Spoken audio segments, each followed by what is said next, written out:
Ada sebuah kalimat teman-teman, hindari kalimat ini khusus untuk Allah. Kalimat ini hindari. Ini kalimat yang membuka, kata ulama, ini kuncinya sangka buruk sama Allah. Yaitu kalimat kenapa. Ini nggak boleh sama Allah.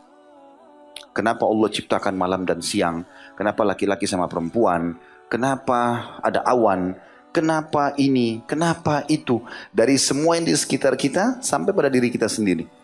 Kenapa saya jelek? Kenapa mata saya begini? Kenapa hidung saya begini? Kenapa? Kenapa kepada Allah nggak boleh.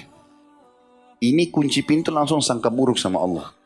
Oh berarti orang itu lebih disayang. Oh berarti orang itu dikasih lebih. Oh kalau begitu begini.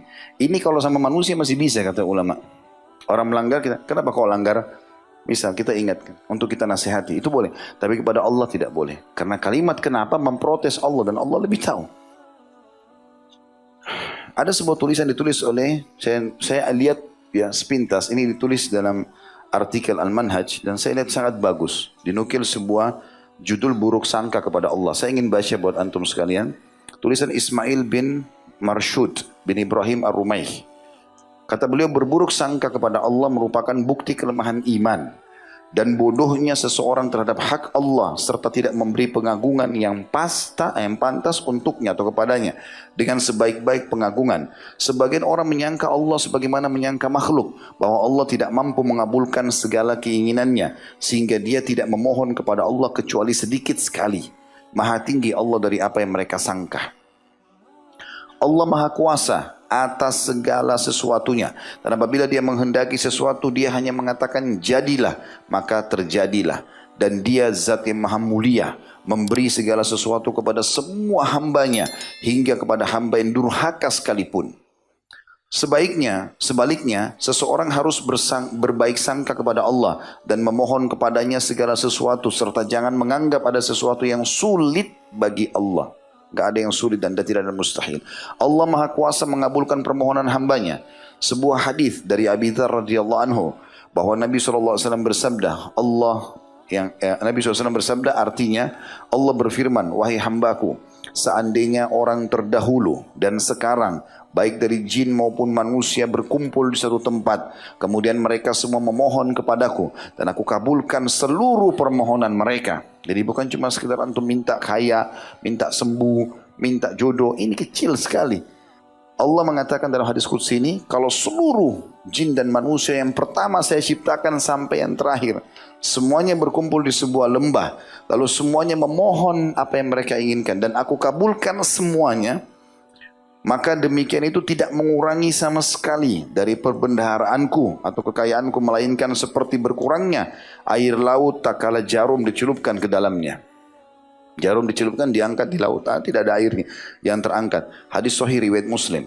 Juga Aisyah berkata radhiyallahu anha bahwasanya Nabi SAW bersabda, berharaplah yang banyak, besar sama Allah, karena sesungguhnya kamu akan meminta kepada Tuhanmu.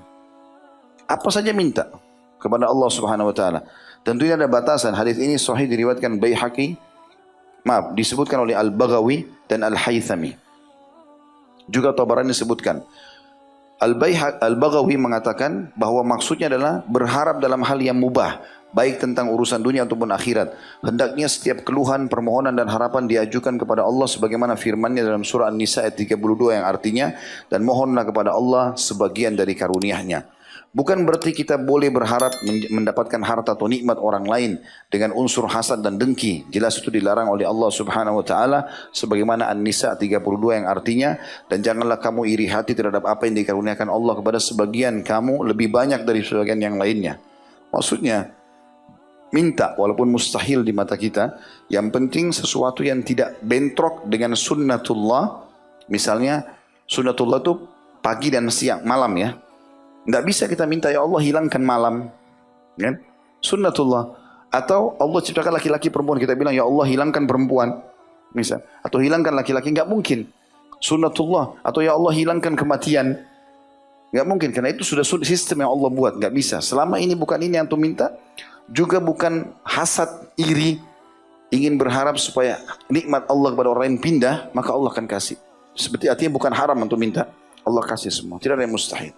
Kalau kita baru order, baru minta sekali sama Allah belum dikasih, minta 2 kali, minta 3 kali, dan seterusnya. Salah satu ulama kita pernah berkata, dia bilang saya pernah ambil pelajaran waktu saya pergi menuju ke masjid. Kemudian saya melihat ada anak kecil, rupanya dimarahi sama ibunya. Kemudian setelah itu, dia dikeluarkan dari pintu rumah oleh ibunya. Dia bilang, saya pulang dari masjid, saya lihat anak itu tertidur depan pintu. Dan ternyata ibunya bukain pintu lalu digendong, dimasukkan ke dalam. Kata dia, subhanallah, saya ambil pelajaran. Andai saja semua orang muslim memahami bahwasanya kalau dia berbuat seperti anak kecil itu kepada ibunya, biar dia diusir, tetap saja dia merengek dan menangis, maka akan datang kepadanya kasih sayang itu. Cuma seseorang kadang-kadang tidak bersangka baik kepada Allah. Jadi hati-hati dengan kalimat tadi, kenapa teman-teman ya? Kenapa Allah uji saya? Kenapa saya begini dan begitu? Padahal Allah lebih tahu masalah itu. Allah subhanahu wa ta'ala lebih tahu. Dinukil sebuah kisah, tadi keluar dari artikel ini ya. Bahwasanya ada seorang dulu, orang saleh. Dia menjalankan salah satu doa yang sering dia ucapkan kalimat khairan insyaallah. Semoga Allah jadikan baik. Apa saja datang berita kepada dia, khairan insyaallah, khairan insyaallah. Berdoa sama Allah mudah-mudahan jadi baik. Jadi selalu Allah jadikan baik. Dia rupanya jadi penasehat seorang raja.